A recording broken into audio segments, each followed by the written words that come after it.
Hey folks, welcome to the channel. I'm Dom. This is Rockin' the Country.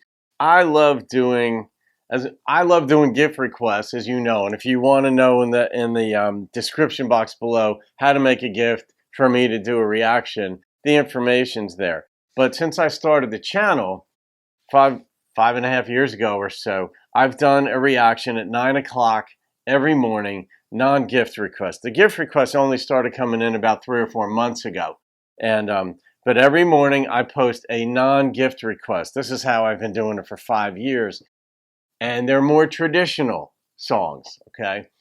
And the gift request might be Texas, it might be Red Dirt, sometimes it's traditional and so forth. But the ones that are at 9 a.m. that are the unpaid gift, the unpaid reactions or reviews that I do are more traditional, put it that way. And Merle. We're doing Merle. I don't know this song, Uncle Lem. A number of you have requested this over the years because that song title just strikes a bell.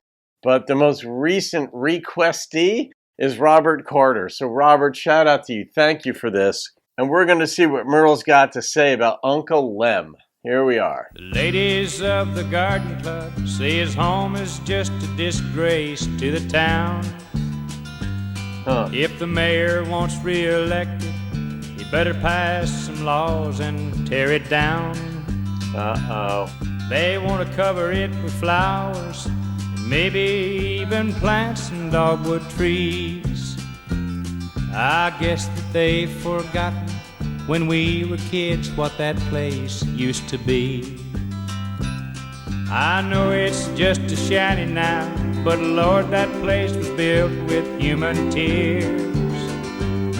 For it's the home of Uncle Lem, who was born and raised and lived there 90 years. Wow. There's not a boy in this old town that hadn't stopped for water at his well, or sat on his porch in the evening and listened to the stories that he'd tell. His hair was the color of cotton fields and his skin was old and brown. He was born in that rundown shack before there was a town. He bought that shack and piece of earth for the highest price you pay. His mom was bought and sold there. Uncle Lem was born a slave. The mayor. You know, I want to point the irony out that it's like the Flower Club. They're trying to beautify the town, but they're missing the beauty of a man's heart and life. So I like that it's chosen, of all the things, it could have been the motorcycle club. It could have, I don't know, you could have picked a number, the quilting club, but one that's made for beautification, and they're missing maybe the biggest part of beauty in life, a man's heart, a beloved man too. Some ladies of the garden club went out to that old shack to tell Uncle Lem that he'd have to find another place to live. But they found him there in that old broken down rocking chair, and on an old brown paper sack they found his will. Now I want to leave my old shotgun to the fine mayor of this town, where I remember when he was just a little fella and he used to follow me around. Lord, I wish I had more to leave to my friends that I love. But Lord, all I've got's this old shack and piece of earth, and I want it to go to the ladies of the garden club. I saw that. His hair was the color of cotton field, and his skin was old and brown. And he was born in that rundown shack before there was a town. He bought that shack and piece of earth for the highest price you paid. His mom was bought and sold there. Uncle Lem was born a slave. His mom was bought and sold there. Uncle Lem was born a slave. Wow.